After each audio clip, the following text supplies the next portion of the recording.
bienvenue à toi dans cette nouvelle vidéo. Dans cette vidéo, je vais tout simplement te parler des supports et des résistances institutionnelles. Donc, qu'est-ce qu'un support et une résistance institutionnelle? C'est quand on parle de support et de résistance institutionnelle en trading, on parle tout simplement de support-résistance qui se situent sur des chiffres ronds. Exemple, comme tu peux le voir, 1,28, 1,29, 1,30. Pour ça, ce sont des supports et résistances institutionnelles. Ok? Ce sont tout simplement des niveaux qui sont utilisés par les banques et les grandes institutions financières, donc les market makers, ceux qui font bouger le marché.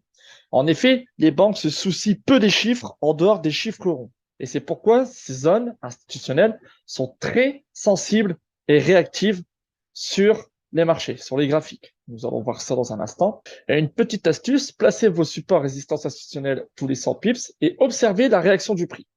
C'est ce qu'on va aller voir.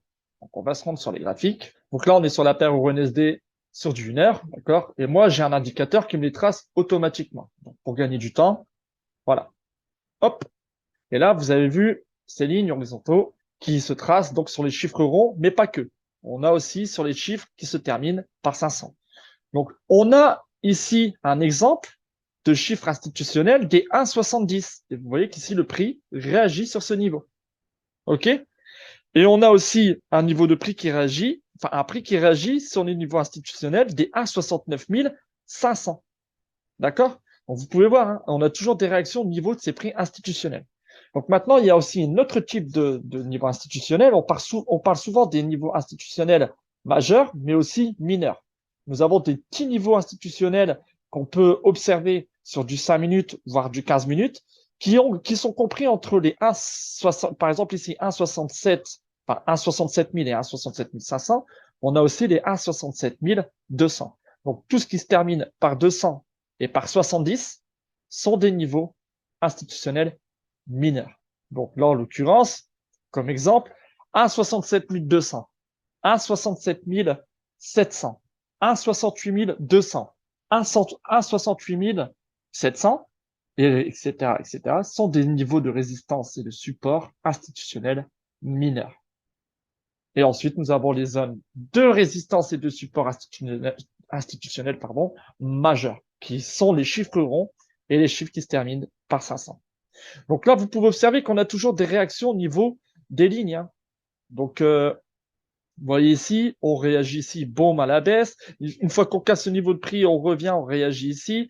Bien sûr, ce n'est pas un indicateur d'achat et de vente. Faites une analyse technique et servez-vous aussi de ces zones tout simplement pour avoir des confirmations supplémentaires. Exemple, ici, nous avons une trade qui est cassée. Nous avons un prix qui a réagi doublement sur la zone de support, sur la zone, pardon, de résistance institutionnelle des 1,70 000, donc des 1,70 000.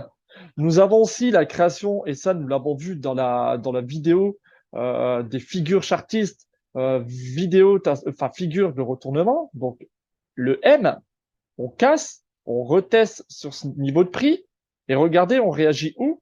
On réagit sur la zone des 1,69 000 et 1,69 500. D'accord? Donc, comme confirmation, nous avons le double top sur zone institutionnelle, la cassure de la ligne de tendance et le retest sur ligne de coût. Donc ici, cette zone, on aurait pu l'encadrer. Hop, voilà, pardon. Donc là, c'est un exemple, hein, c'est juste un exemple parmi tant d'autres. On encadre cette zone. Voilà, bon, là, je vais pas mettre hop, voilà.